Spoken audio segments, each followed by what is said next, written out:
I mean, I think you got to call a spade a spade. We got beaten every aspect of the game this weekend: pitching, defense, timely hitting.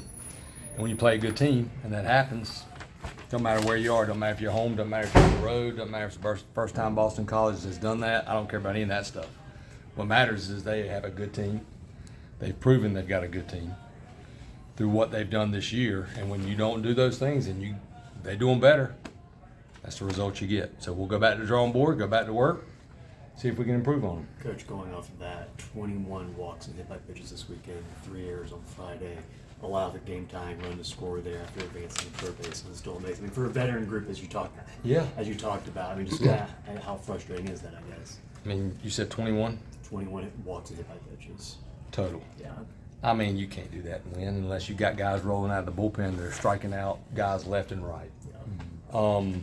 But it's a team game, and I think we have to be careful pointing fingers because it's not just the pitching. Right. You look at today, I mean, Knapp just pitching off guts.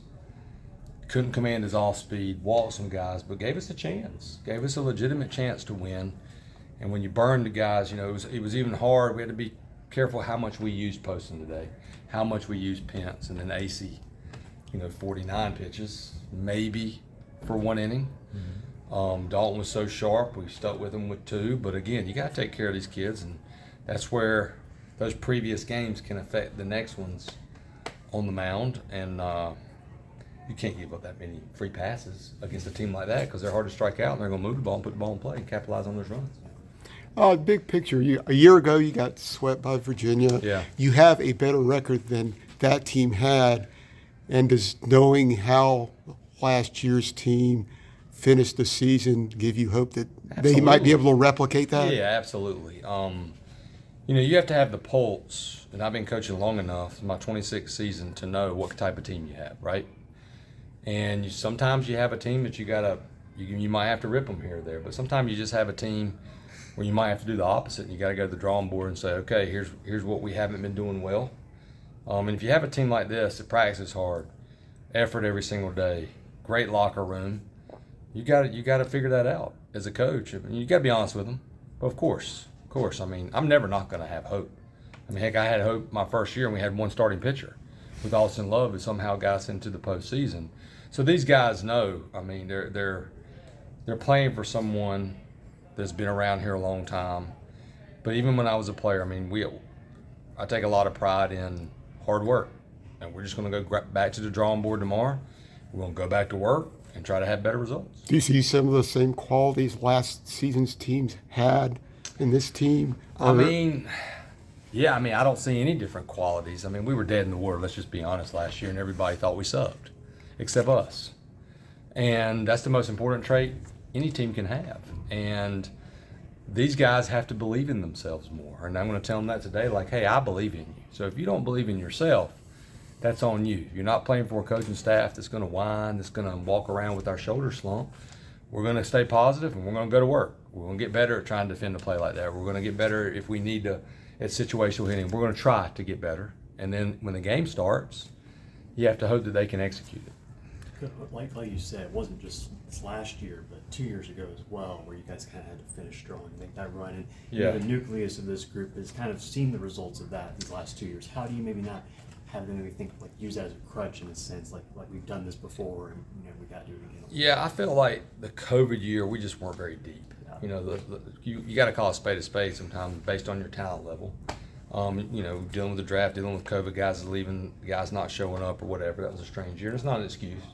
I was really proud of that team because that helped us the next year. Both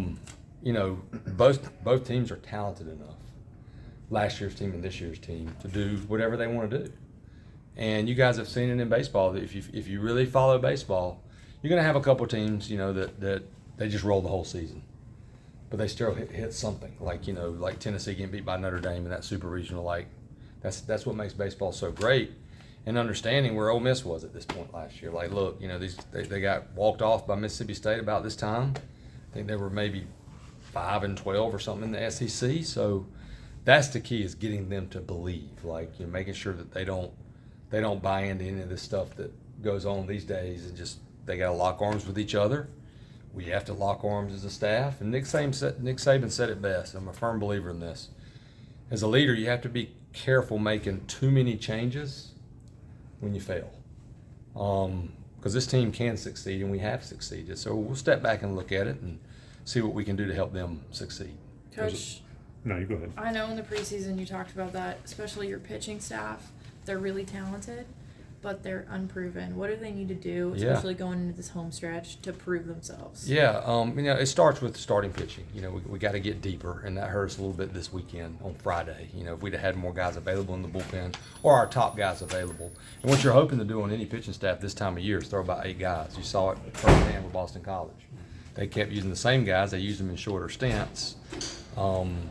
And they did a better job of we did of not walking us. They didn't strike us out a ton. When we strike out today, 3 or 4 times, maybe. I haven't even looked at it, but not much. 3.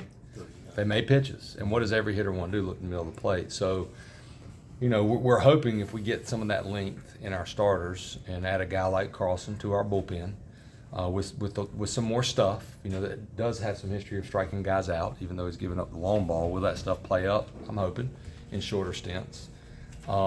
And then you hope you can shrink it. You can get the guys that need to step up, like a Bobear and a Knapp and whoever else we throw out there on Sunday, and then you can shrink the bullpen to the Dalton Pence, to Kevin Acey, to Matt Poston, and to Carlson. But you got to have guys step up to do that and get length. Do you think that moving Bobear to Friday is going to kind of set a different tone for the series? I mean, maybe. Yeah, I think that can happen.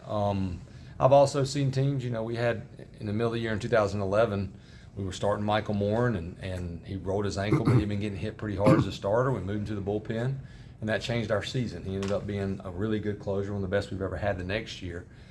But he started locking games down for us because we were having trouble doing that. And that year in 11, when we made Omaha, we just went Patrick Johnson, Ken Emanuel, and TBA. And that's why they call us coaches. Like, we're the coaches, they're their adults. We have to make those decisions, and then we have to try to get them to figure out how to be good in those new roles that they're about. Because being a Friday night starter is different. It's just different mentally, but then you got to go out there. If Connor goes out there and attacks, he'll give us a good chance.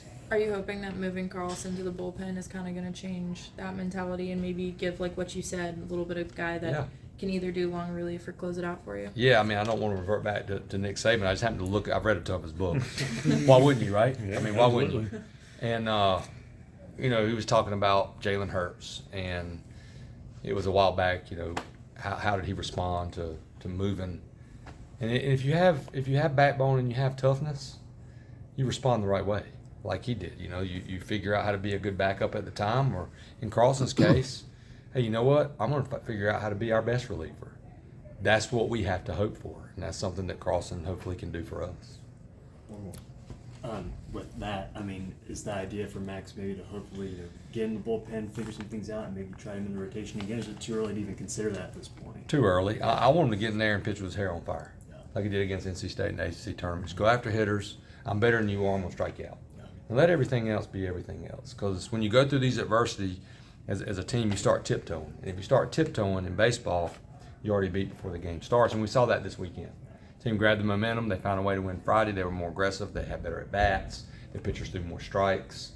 And there is something to be said of like fearing losing. You got to get past that, because if you fear failure, you never can get the most out of yourself for sure. You guys know. Let me follow that. Go ahead. You can go. I was going to save it for tomorrow, but Go ahead. Do you get the sense that your guys are saying, "Oh, here we go again"? Because you've, and I was asking in the press boxes, I wonder what the team ERA is in 7, 8, and 9.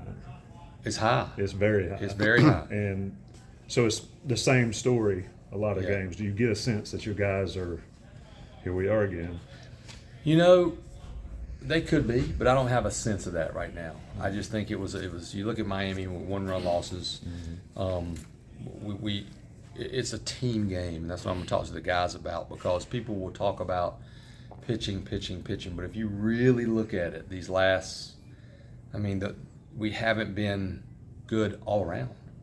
And you look at Charlotte, how many guys you left on base. If we bang it this weekend, everybody gets more confident, right? We hit the ball in the gap more. We score. We win a game with more runs. That helps the pitching as well. So I don't think that's what anybody is saying right now. And I'm going to try to prevent them from saying that. Like, hey, you guys that were here, use it, but this is this year's team. You got to just move on, and we have to find a way to execute better and have guys step up, and that's what you have to start. Last year when we started going, and I don't really want to talk about last year because every team's different, but you can use it because the guys have been through it. We got 2 guys that started giving us some decent length, and our bullpen got better, and that's what we have to hope right now. Thank y'all. Appreciate it. Thanks.